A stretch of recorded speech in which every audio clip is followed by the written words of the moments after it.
नमस्कार, मैं हूं निरंजन कुमार। DWN न्यूज में आप सभी का स्वागत है। कर्नाटक में बीजेपी के कद्दावर नेता और राज्य के पूर्व मुख्यमंत्री जगदीश शेट्टार पार्टी से इस्तीफा दे दिए और इसके बाद वो कांग्रेस ज्वाइन कर लिए।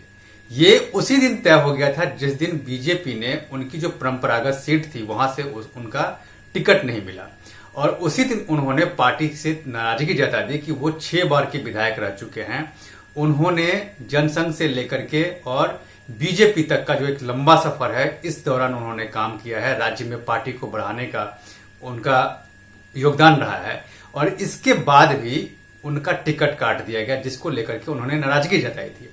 उन्होंने ये कहा था कि क्या बीजेपी का जो शीर्ष नेतृत्व है वो उन पर भरोसा नहीं रखता है कि एक आदमी ऐसा है राज्य में जिसने बीजेपी का जो विस्तार किया है उसमें उसका अहम योगदान रहा है। जनसंघ से लेकर के और बीजेपी जब बनी उसके बाद से लेकर के अब तक लगातार राज्य में काम करता रहा हो और लगातार 6 बार का वो विधायक रहा हो और साथ में राज्य के पूर्व उप मुख्यमंत्री रहा हो। ऐसे में इस चुनाव में उसका टिकट कट जाना दुर्भाग्यपूर्ण है। ये बात जगदीश शेट्टार ने उसी दिन कही थी जिस दिन बीजेपी ने कर्नाटक की जो सीटें थी जिसको लेकर के उम्मीदवारों की घोषणा हो रही थी, उस घोषणा में जगदीश शेट्टार का नाम नहीं था। उनकी जो परंपरागत सीट थी, हुगली का इलाका जो है, वहां से वो लड़ते थे चुनाव, वहां से उनको टिकट नहीं मिला। इसी वजह से वो नाराजगी उन्होंने जता दिया था। तब ये हुआ कि केंद्रीय नेतृत्व जो है वो उनको बुलाएगा दिल्ली और दिल्ली बुला करके मनाने की कोशिश करेगा। उनको दिल्ली बुलाया गया, दिल्ली बुला करके मनाने की कोशिश की गई, लेकिन इसके बाद भी जगदीश शेट्टार उनकी बातों में नहीं आया। उन्होंने ये तय कर लिया था कि चाहे जो भी हो, सिचुएशन जैसा भी हो, लेकिन वो चुनाव हर हाल में लड़ेंगे। नतीजा ये हुआ कि रविवार को जगदीश शेट्टार सबसे पहले तो वो पार्टी से इस्तीफा दिए और इसके बाद सोमवार को जगदीश शेट्टार कांग्रेस में जाकर के ज्वाइन कर लिए। और जगदीश शेट्टार ने जो कांग्रेस ज्वाइन किया था तो वो कर्नाटक में ही पार्टी का जो कार्यालय है कांग्रेस का, वहां जाकर के उन्होंने पार्टी ज्वाइन की कांग्रेस। और इस दौरान कांग्रेस के जो अध्यक्ष है वर्तमान में मल्लिकार्जुन खड़गे, वो थे, DK शिव कुमार थे, रणदीप सुरजेवाला और बाकी तमाम नेताओं की मौजूदगी में उन्होंने कांग्रेस ज्वाइन किया। अब सवाल यहां पर यह है कि जगदीश शेट्टार के कांग्रेस में शामिल होने से कांग्रेस को क्या फायदा मिलेगा और बीजेपी को क्या नुकसान होगा, ये यहां पर सबसे बड़ी बात है।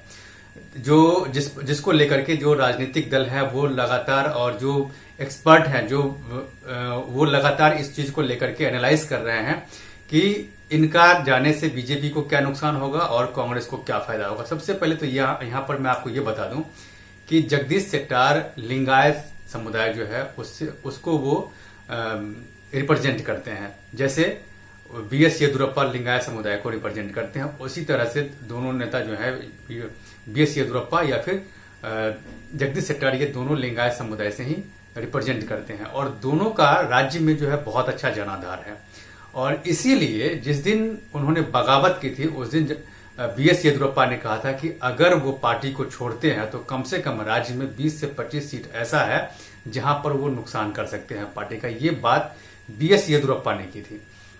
और उसके बाद जगदीश शेट्टार ने भी ये बातें कही थी कि मेरे जाने से पार्टी का नुकसान होगा और नतीजा ये हुआ कि वो कांग्रेस ज्वाइन कर लिए। अब कांग्रेस ज्वाइन कर लिए तो स्वाभाविक सी बात है कि वो लिंगायत का जो वोट बैंक है कर्नाटक में वो बटेगा तो उसमें बीजेपी को भी जाएगा और दूसरा कांग्रेस को भी जाएगा। लेकिन अभी तक जो है, भले ही वो कांग्रेस ज्वाइन कर लिए हैं, लेकिन अभी तक जगदीश शेट्टार का वहां पर सीट क्लियर नहीं हुआ है कि क्या वो हुगली का जो इलाका है जिसके कारण उन्होंने पार्टी से इस्तीफा दिया था, क्या वहीं से उनको टिकट मिलेगा या फिर कहीं और से मिलेगा। दूसरी तरफ बीजेपी ने उनकी जो सीट थी वहां से अपना उम्मीदवार, जो नया उम्मीदवार है, अनाउंसमेंट कर दिया है। कारण साफ है कि जगदीश शेट्टार इस्तीफा दे चुके हैं और पहले भी उनका टिकट कट चुका था, ये बात क्लियर हो गया है। दूसरी तरफ ये है कि कांग्रेस की तरफ से ये कहा जा रहा है कि हो सकता है कि वो जिस सीट को लेकर के उन्होंने इस्तीफा दिया है उसी सीट से उनको चुनाव लड़ा जाए। दूसरी तरफ BS येदुरप्पा ने यह कहा कि उनको दिल्ली बुलाया गया था और दिल्ली बुलाने के बाद उनको ये कहा गया कि आपको राज्यसभा भेजा जाएगा, लेकिन इसके बाद भी वो नहीं माने और वो कांग्रेस में जाकर के शामिल हो गए।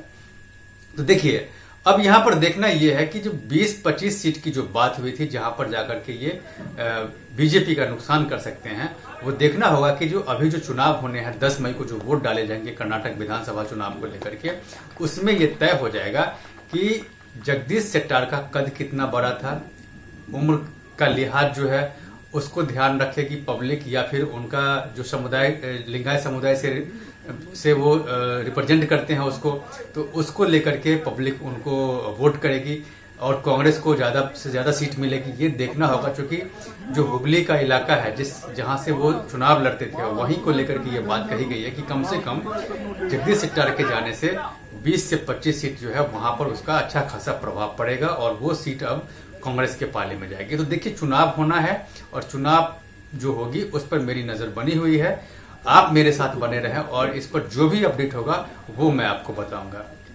अगर आप अब तक मेरे इस YouTube मंच को सब्सक्राइब नहीं किए हैं तो प्लीज सबसे पहले आप मेरे इस YouTube मंच को सब्सक्राइब कीजिए, लाइक शेयर और कमेंट जरूर कीजिए। इसमें कमेंट बॉक्स है जहां जाकर के आप इस मुद्दे से रिलेटेड अपने सवाल कर सकते हैं, जिसका जवाब मैं आपको दूंगा।